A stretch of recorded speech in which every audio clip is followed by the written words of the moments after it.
Olá pessoal, aqui de novo quero gravar mais um vídeo para vocês.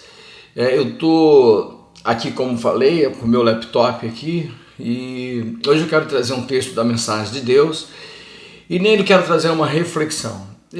Nesses tempos de aflição, eu elegi o livro de Timóteo, cartas escritas a Timóteo pelo apóstolo Paulo, para, a partir desses textos do livro de Timóteo, trazer a nós reflexão. E hoje eu quero refletir sobre o livro de 2 Timóteo, no capítulo 1, em que Paulo escreve um texto para Timóteo. Vocês vão perceber que o texto é bastante pessoal, entre a amizade de Paulo e Timóteo, porém com algumas instruções ou ensinamentos que podem nos ajudar no dia de hoje. Então, vamos lá ao texto. Eu vou ler aqui no meu laptop. Eu gostaria que você acompanhasse.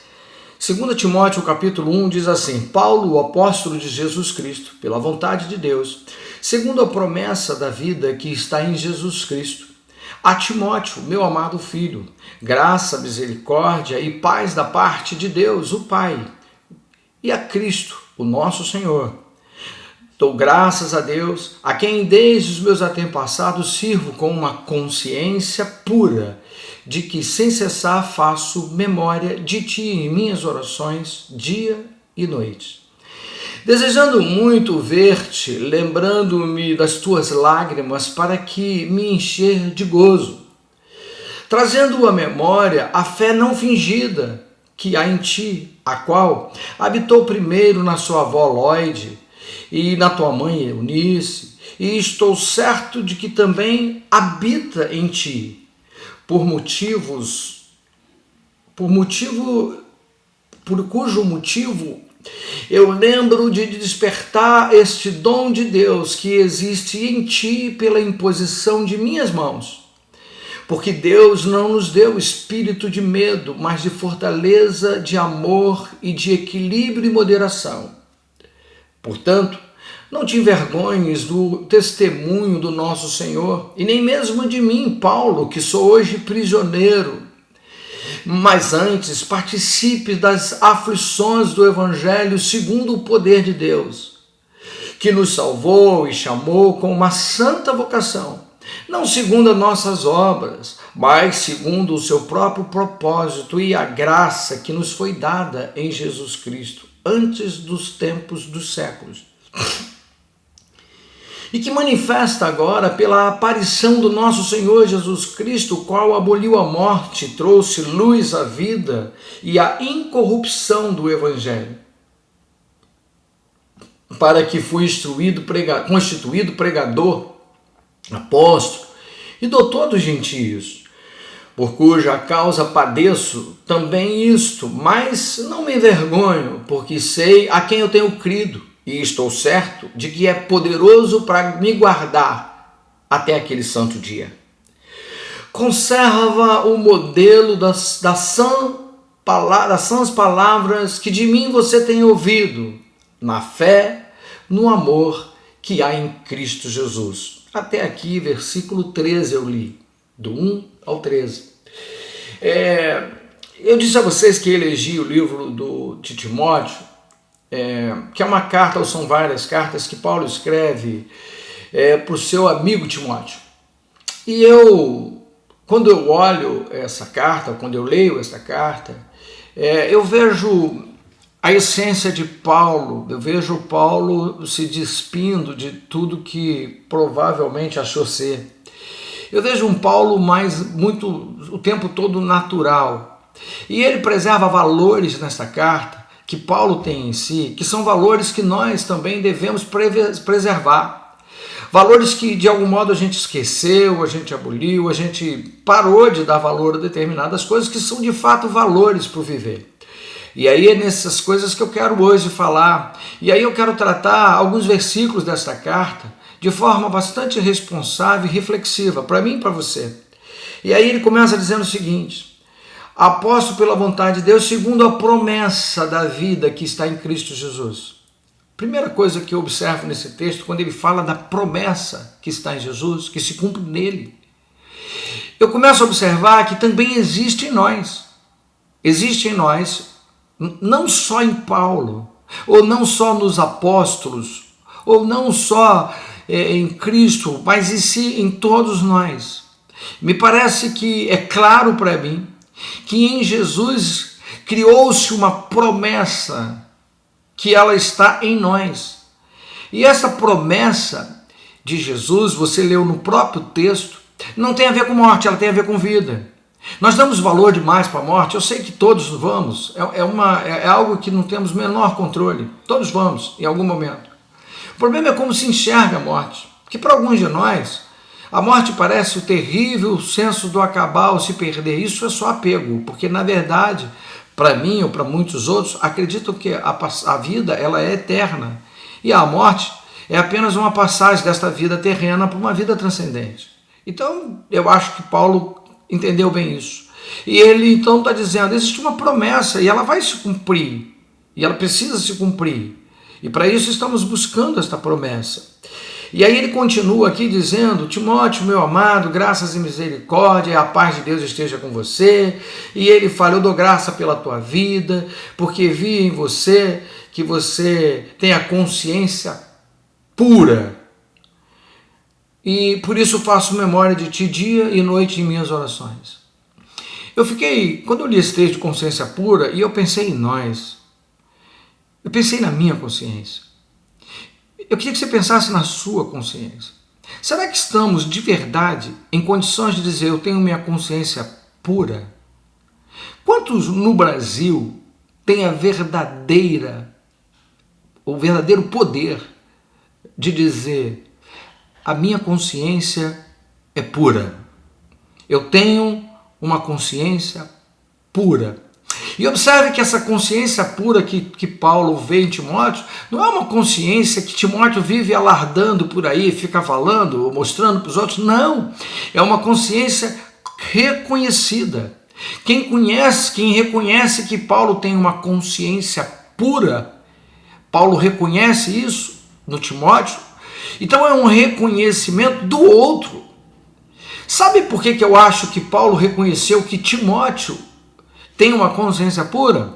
É bem provável que tenha a ver com o comportamento de Timóteo. Tem a ver com as coisas que o Timóteo faz. Eu tenho tentado, e com muita dificuldade, criar uma vida, ou fazer uma vida, ou transformar a minha vida o melhor que posso. Tenho feito o que faço pelas pessoas, por amor que tenho a elas, por amor que eu tenho ao Evangelho, por amor que eu tenho a Cristo, por amor que eu tenho a Deus, para que elas possam entender que se cada um de nós tivéssemos o mesmo rumo, o que é uma consciência pura? Uma consciência pura é uma consciência sem medo, é uma consciência sem transgressão, é uma consciência sem corrupção, é uma confiança sem as estruturas do sistema, é uma consciência que pensa no outro, é uma consciência que tem esse direito altruísta, de pensar no outro sem ter nada em troca. Essa consciência de perceber, eu estou fazendo o melhor, não por mim, mas pelo outro, pela ecologia, pelo meio ambiente, pelo ecossistema. Eu promovo o bem no meio dessa atmosfera de calor. É isso que Paulo está tentando dizer. É isso que ele viu em Timóteo. E é isso que o mundo precisa ver em você. Você talvez diga, mas eu não tenho isso dentro de mim. Claro que tem, as mesmas substâncias criadas em Paulo, criadas em Timóteo, também foi criada em você. O mesmo sistema bioquímico que tem em Paulo, tem em Timóteo, tem em você. A mesma construção cerebral que tem em Paulo, tem em Timóteo, tem em você. Tudo parte a partir dos seus padrões de pensamento, da forma de enxergar, das suas ideologias, da forma como você vê. De onde parte, por exemplo, as nossas ambições, se não nossos interesses próprios? De onde parte o nosso egoísmo, se não a minha intenção de querer ser o melhor que os outros? De onde parte o meu egocentrismo, se não é de eu querer aparecer, eu querer ser o centro das atenções? É só você observar que tudo parte de você mesmo, e você só precisa mudar o padrão deste pensamento. E aí ele continua dizendo, desejo muito te ver em algum momento. E aí quando eu vejo Paulo dizer isso para ele, eu vejo o quanto perdemos essa essência de querer ver, querer estar perto, querer abraçar, querer estar junto. Esse dia viu o Gabriel pregando uma mensagem aqui, meu filho, ele disse assim, pense neste momento que agora você tem vontade de abraçar e não pode abraçar. Você tem vontade de beijar e não pode beijar. Mas quanto tempo também jogamos fora do poder abraçar e não abraçamos, do poder beijar e não beijamos. E aí ele diz, eu quero muito te ver. Ou seja, essa vontade de Paulo de ver Timóteo, ele diz, todos os dias eu coloco com alegria você nas minhas orações. Quantas vezes você tem colocado nas suas orações as pessoas que estão perto, as pessoas que estão longe, as pessoas que amam e até mesmo a que você não amou? E é isso que Paulo está trazendo para nós. E ele diz assim, eu trago à memória uma fé não fingida, uma fé verdadeira, a qual habitou primeiro na sua avó e depois na sua mãe. E aí eu olho para isso e vejo, gente, isso não existe mais. Nós não temos mais este legado em que os pais passam os ensinamentos aos filhos e os filhos reconhecem esses ensinamentos através do pai. E eles colaboram em continuar com esses ensinamentos para ir adiante e cada vez mais levar adiante. E aqui Paulo mostra claramente o valor da família, o valor do legado familiar, que a gente está destruindo, a gente está desfazendo. A imprensa tem feito isso com uma propriedade absurda e nós estamos dando ouvido a isso, porque estamos esquecendo das verdades bíblicas e nos apoiando em coisas que são mentiras e não são verdadeiras. Por isso, a destruição da família, a destruição da comunhão do lar, a destruição dos casamentos. E por conta disso, nós estamos chegando a um ponto em que em algum momento nós vamos dizer, o meu pai não me ensinou nada. E os filhos dirão, e os netos dirão, o meu avô não ensinou nada, o meu pai nada me ensinou. Eu aprendi com o mundo, eu aprendi com a mídia, eu aprendi com a imprensa, eu não aprendi na minha família. E aqui Paulo mostra claramente que ele guarda uma fé verdadeira, que ele adquiriu da mãe, que ele adquiriu da avó. Olha que coisa linda. Então, queridos, se você não teve isso daqui para trás, tente criar isso daqui para frente, para que seus filhos, seus netos, bisnetos e tudo mais, possa ter no seu coração uma fé verdadeira e não uma fé falsa, tímida, uma fé corajosa e não uma fé que tenha medo de todas as coisas. E aí Paulo continua dizendo, que eu acho lindo este versículo. Ele diz assim, porque Deus não nos deu espírito de medo, mas sim de fortaleza, de amor, de equilíbrio e moderação. E é justamente num tempo como esse que estamos vivendo agora, esse tempo de pandemia, é que nós descobrimos se temos isso dentro de nós. A verdade é, a palavra diz que está dentro de você. A palavra está dizendo que Deus me deu um espírito, não me deu um espírito de medo. A palavra diz que Deus não me deu foi um espírito de fortaleza, de amor, equilíbrio e moderação. E a verdade é que todas essas coisas que Deus me deu, eu não tenho feito uso disso. Porque nós estamos construindo, preguei esses dias dizendo, a vida é sempre uma incerteza. Nós não sabemos o que vai acontecer amanhã. Então vivemos sempre a incerteza. O nosso dever é transformar incerteza em certeza. Eu expliquei sobre fazer uma prova. Você vai fazer uma prova, você não tem certeza que você vai passar. É incerteza. Mas quando você passa, você transformou o que era incerteza em certeza. Só que eu disse também na mensagem que nós não estamos transformando incerteza em certeza. Nós estamos transformando incerteza em medo. E é isso que nós estamos fazendo. Mas isso não é de nós, porque a Bíblia está dizendo para mim, como eu acabei de ler, que nós temos um espírito de fortaleza dentro de nós e não um espírito de medo. Esse espírito de medo você construiu. Esse espírito de medo construíram em você. Esse espírito de medo, esse sistema construiu sobre sua cabeça. Eu vou falar daqui a pouco, em algum momento, eu vou pregar sobre as revoluções, especialmente do século XVIII para cá.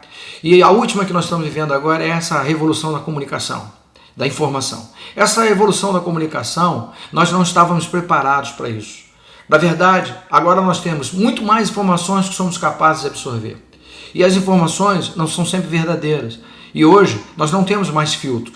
Nós perdemos o filtro. E toda a informação que vem a gente absorve. Só que você não percebe que isso aumentou muito o nível de estresse ao mundo.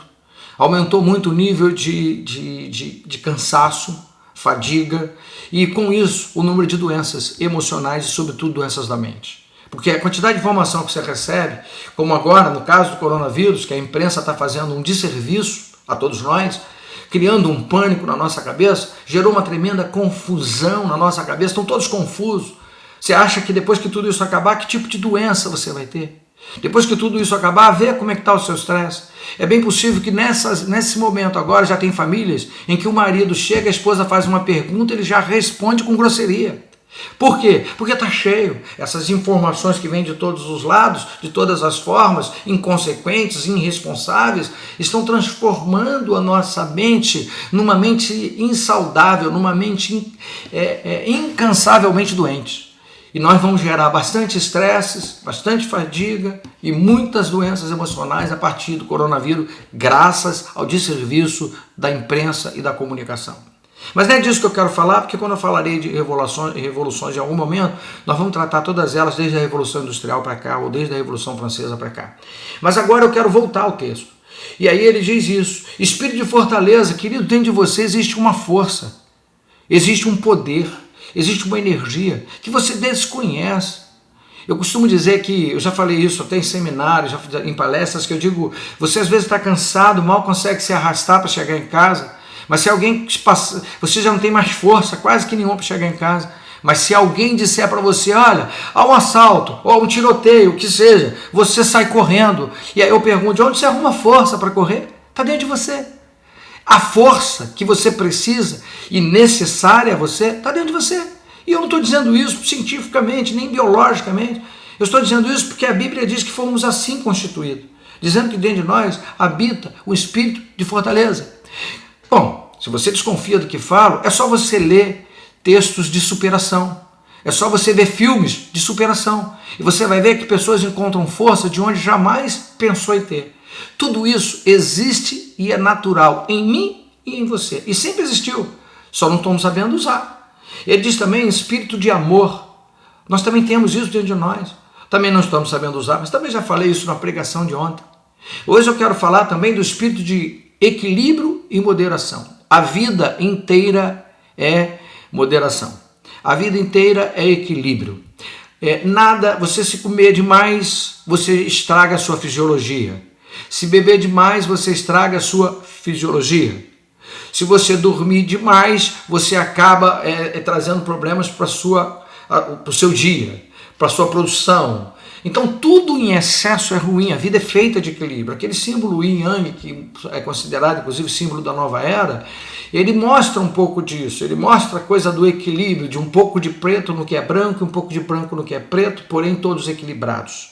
Ou seja, nós somos feitos de equilíbrio. Você é uma pessoa equilibrada. Estava pensando esses dias, o corpo humano, por exemplo, a febre, o corpo humano ele absorve uma temperatura de até aproximadamente 35, 36 graus, isso é mais ou menos comum no ser humano. E aí, o ser humano, você em geral vai para a praia e o sol está a 43 graus, 45 graus, e você está lá debaixo daquele sol e você não entende, o teu corpo fica naquele sol, e por que você não tenta no estado de febre? Porque seu organismo começa a trabalhar para trazer o seu corpo de forma interna para a temperatura de 35, 36 graus, que é o que você suporta. Porque se passar disso, você está em estado de febre, estado febril. Então, o seu organismo trabalha para equilibrar a sua temperatura do corpo, mesmo você estando num sol de 45, 43 graus. Então, por isso que você vai à praia e fica cansado e não sabe, eu não fiz nada, eu fiquei apenas deitado no sol, mas o teu organismo trabalhou o tempo todo para te manter na temperatura de 35 graus. Então o que eu estou tentando dizer é que tudo na vida é feito de equilíbrio. As nossas decisões têm que ser feitas na base de equilíbrio. Nessa hora, o que nós precisamos é ter equilíbrio, é ter moderação, é saber ponderar, saber avaliar o que é certo e o que é errado, o que é verdade, o que é mentira, o que me convém, o que não convém. É isso que a gente precisa fazer. E isso é espírito de equilíbrio e moderação. E ele continua dizendo que ele não tem vergonha do Evangelho, porque ele continua vendo o poder de Deus em todas as coisas. Eu não tenho vergonha do Evangelho, sou evangélico, sou pastor, prego o Evangelho, eu não tenho vergonha disso. A minha rede social inteira fala sobre isso.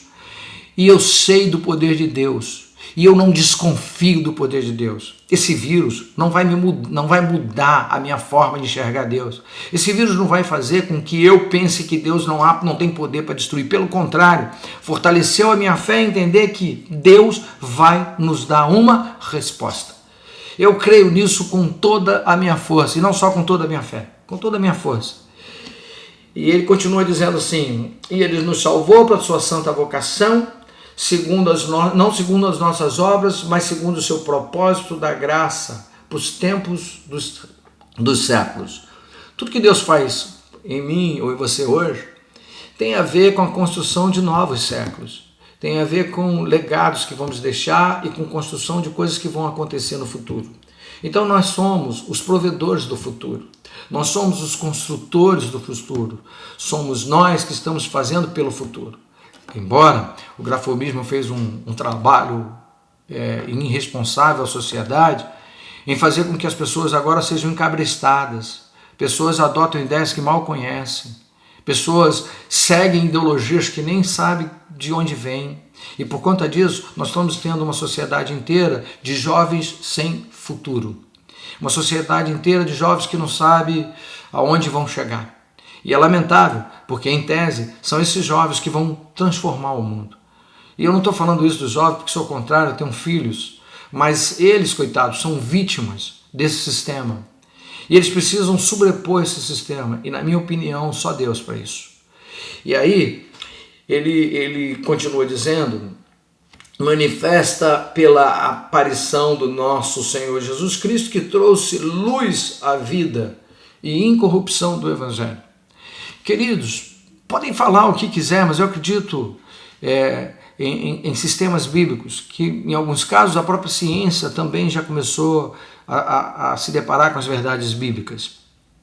E aí, queridos, eu tenho visto, e agora mais do que nunca, que Deus realmente trouxe luz a nós, luz à vida. Nós temos disponível a luz, embora o que conhecemos, ou o que vemos, ou o que estão propagando são as trevas. Mas o Evangelho de Cristo promove a luz. Você pode escolher estar onde você quiser, do jeito que você quiser. Mas a verdade é que se o Evangelho promove a luz, eu prefiro ficar com ele. E eu prefiro evitar de estar vivendo um momento de trevas. E volto a dizer, não estou de novo pregando a religiosidade, porque vejo religiões pregando a luz. Vejo religião falando de bondade, vejo religião falando de amor. Não é disso que eu estou falando. O que eu estou falando é Deus, através do seu Evangelho, trouxe a luz à terra. Então eu não aceito dizer que nós não temos conhecimento. Nunca se foi tão pregada a palavra de Deus como é hoje. Nunca foi vista tanta Bíblia como hoje. Os acessos que você tem a informações bíblicas hoje são ilimitáveis. E você não tem mais absolutamente nenhuma desculpa para dizer que não conhece. E aí, queridos, eu já indo por fim, ele diz assim: conserve em ti o modelo da sã palavra, que de mim tens ouvido, na fé e no amor que há em Cristo Jesus. Queridos, eu tenho sido líder espiritual há pelo menos quase 30 anos da minha vida. E nesses quase 30 anos da minha vida, a única coisa que eu fiz foi dar tudo que Deus me deu. Tudo que eu tenho absorvido de Deus, eu tenho passado por onde passo. Eu tenho tentado mostrar às pessoas o que existem dentro delas, criado por Deus. Eu tenho tentado mostrar às pessoas o valor que ela tem para esta humanidade. Eu tenho tentado, de algum modo, tirar das pessoas todo o processo de pequenez, processos mesquinhos que transforma-nos em pessoas quase sub-humanas. Eu tenho tentado fazer isso. Eu tenho tentado mostrar que você é um ser amado.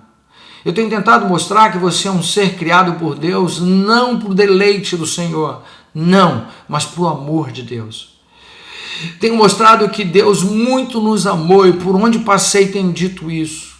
E você precisa aprender a confiar no amor de Deus. Você precisa aprender a confiar naquilo que Deus tem feito, nos planos de Deus, no projeto de Deus. Se o mundo está desastroso como está, se estamos vendo maldade como estamos, não é pela falta de Deus, não. É a falta de... são as pessoas que descartaram a possibilidade de Deus, saíram, fugiram do Evangelho. Não querem mais a verdade de Deus, mas a verdade é: Deus amou o mundo que deu o seu próprio Filho unigênito, para todo aquele que nele crê não pereça, mas tenha vida eterna. Queridos, que Deus te abençoe, que Deus te dê paz, alegria, e nesses momentos difíceis faça você refletir sobre a sua fé em Deus e cada vez mais ter confiança, porque como diz e volto a dizer, juntos somos fortes e Deus é mais do que vencedor. Deus abençoe. Fiquem na paz.